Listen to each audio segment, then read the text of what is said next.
Mon colonel, il y a une série de coups d'État qui ont eu lieu à peu près au même moment, au Dahomey, en Haute-Volta, et d'abord au Congo-Léopoldville avec le général Mobutu. Est-ce qu'il y a une relation entre ces coups d'État militaires? Aucune relation. J'ai vu le général Mobutu une seule fois de ma vie. Au Nigeria, je ne connais pas le général qui commande l'armée nigérienne. En Haute-Volta, le lieutenant-colonel, je l'ai vu, je l'ai aperçu 2 fois.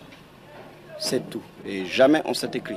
Donc on ne peut pas dire que le coup d'État, par exemple, de Léopoldville vous a influencé ou Absolument vous a pas. donné Aucune un- influence. Aucune.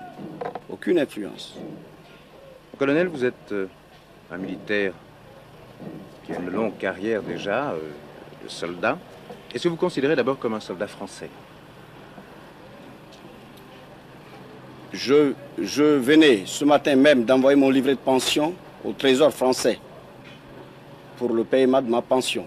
Tant que je serai titulaire de cette pension, je me considérerai toujours comme soldat français. Est-ce que les Français vous ont soutenu dans ce coup d'État militaire? Aucun Français. Mais c'est pas grave. Je suis de la famille française. Vous n'avez pas de rancune ou de rancœur? Du tout. Absolument pas. Et le général de Gaulle, qu'est-ce qu'il vous a dit après ce coup d'État? Silence absolu. C'est pas un peu inquiétant ce silence? C'est pas grave. J'ai confiance en général de Gaulle. Vous avez fait la guerre, la Seconde Guerre mondiale. Vous avez été en Indochine. Vous avez participé à pas mal de campagnes militaires. Qu'est-ce qui vous a le plus frappé dans toute cette carrière? Eh bien, durant mes 23 années passées dans l'armée française, ce qui m'a le plus frappé, c'est la guerre d'Indochine. Qui n'est pas du tout comme toutes les guerres dont on peut en avoir à parler. Est-ce qu'on peut dire que c'est là que vous avez connu les Chinois? Ah ben c'est là que je connais parfaitement les Chinois. Parce qu'ils sont très forts, comme on dit. Ah, comme tous les traîtres. En général, les traîtres sont toujours forts. Vous les considérez comme des traîtres? Ça serait trop dire. Je les considère comme des êtres humains, mais qui sont très intelligents, très malins, et avec qui on ne peut jamais offrir sa confiance, placer sa confiance. Mais pour quelle raison, à votre avis, les Chinois veulent s'installer en Afrique? Ou essaient de s'installer en Parce Afrique? qu'ils sont trop nombreux. Ils sont 780 millions cette année, et l'année prochaine, ils seront, en 1970, ils seront 1 milliard. Donc il leur faut de terre pour s'installer. Vous pensez que les Chinois sont un réel danger pour l'Afrique? À mon avis, un véritable danger, plus que jamais. Plus dangereux que la bombe atomique. Parce que très souvent, les Chinois ont des arguments un peu raciaux. Ils disent aux Africains, nous sommes, vous et nous, Chinois, des gens de couleur.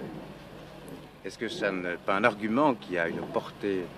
Vous voulez que je vous dise une chose? En Indochine, un Vietnamien n'a pas le droit d'épouser une Chinoise. Donc déjà, entre eux, ils interdisent que le Vietnamien épouse une Chinoise. Comment l'amitié ne peut se nouer que par là? Comment voulez-vous qu'il y ait une amitié créée entre un Chinois et un Africain, alors que le Chinois, du moins les Vietnamiens, disent que l'Africain c'est le Taïden, c'est comme le chien. Ils traitent les Africains de chiens. Mon colonel, est-ce que prendre le pouvoir pour un militaire, est-ce que ça ne pose pas un problème personnel? Est-ce qu'il n'y a pas eu un cas de conscience qui s'est posé en Absolument prenant le pouvoir? pas. Il n'y a pas eu un cas de conscience, non. Et puis là, en République centrafricaine, cette histoire de pouvoir par ambition n'existait pas. Et jamais dans mon intention, jamais. Mais je vous dis, si vous attendez qu'on doit vous tuer parce que vous êtes chef d'état-major, parce que vous empêchez qu'on mette des abus, parce que vous empêchez que l'on jette le pays dans le chaos, si vous êtes chef d'état-major, eh bien vous aurez beaucoup qui seront vos ennemis. Ils chercheront toujours à vous faire du mal. Et ça dans tous les pays du monde. C'est comme ça, ma tête a été mise en jeu parce que j'étais chef d'état-major. On a voulu me tuer. Comment on a voulu me tuer? Parce que d'autres disaient que c'était moi qui devais faire le coup d'État. Pourquoi? J'attendais longtemps. Et moi je leur disais non, ici chez nous je ne peux pas faire le coup d'État. parce que le président Boganda, qui a fondé la République, est mon oncle, le président Dako est mon cousin, je ne vois pas la raison de faire le coup d'État alors que je suis dans un grand millier de familles. Seulement, quand ils ont voulu renverser le président Dako et qu'ils ne pouvaient pas le renverser parce que j'étais derrière le président Dako, ils ont décidé de nous couper la tête à tous les deux.